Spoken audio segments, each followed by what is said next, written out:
This Nausicaa's gloomy line is also the theme of this film.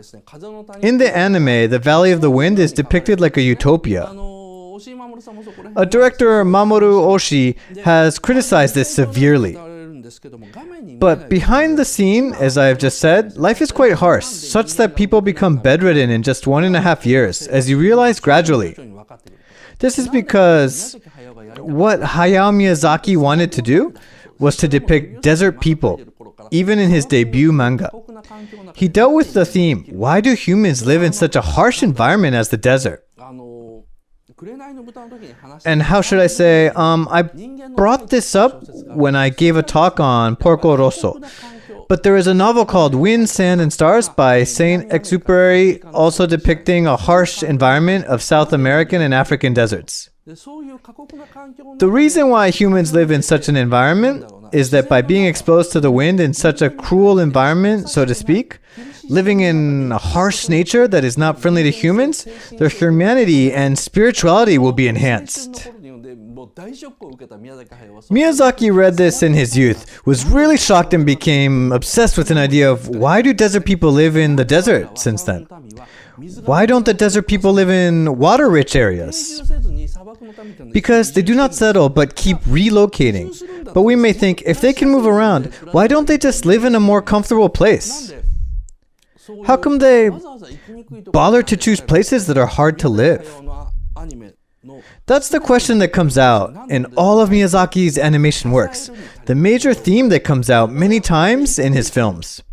It is because there is a community that is worth supporting, worth living in such places with, even if it gives them a hardship.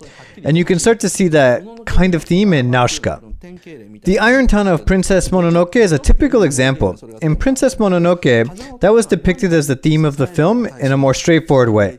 Then why is the Valley of the Wind worth supporting? Why do Nausicaa and the people live in such a poisonous place that could take her father's life? If you watch this movie, or maybe on TV, just aimlessly, it might look to you like because they're friends to believe in each other, because there is peace, or because they live with nature.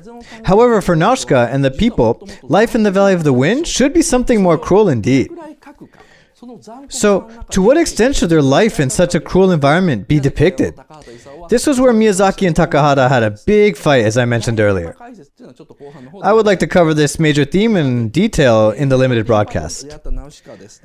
Well, so Nausicaa meets Yupa again, and in order to bring the good news that Lord Yupa is here to everyone in the valley, are we alright? It's about 40 minutes already. Only a little over half of the first half has been covered. So, I'm going to have to extend the first half. I'm sorry. I don't think I can finish within 90 minutes today.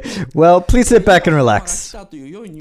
So, to bring the good news that Lord Yupa is here to the castle where her father, the king, awaits, she jumps off from the cliff at once. Here again, the scene jumps from a simple dialogue to a grand view with a music like ta-ta-ta-ta-ta-ta-ta-ta-ta. A scene suddenly appears where Nausicaa carries Maeve and makes a big jump off from the cliff. Let me stand up. Look at this from the bottom to the top. So as Nausicaa makes a big jump off the cliff, you can barely see a road below the cliff. As you follow all the way along this cliff, you can see a shiny area ahead like this. It means that this valley slowly curves toward the right. Nausicaa flies to the Valley of the Wind. The cliff to the Valley of the Wind is actually slightly curved. It's curved and Nausicaa flies along that curve. This road, as you see later when Yupa gets through, is a narrow road carved on the cliff, which is barely enough for one person to pass. Along this, Nausicaa flies by and vanishes far away. Okay, so the geography of the Valley of the Wind has almost never been, how should I say, never been visualized before.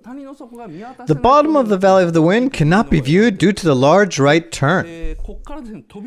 As you can see from the fact she jumps off from here, the acid sea that you can see almost at the last scene actually exists on a plateau about 1,000 meters above the sea level.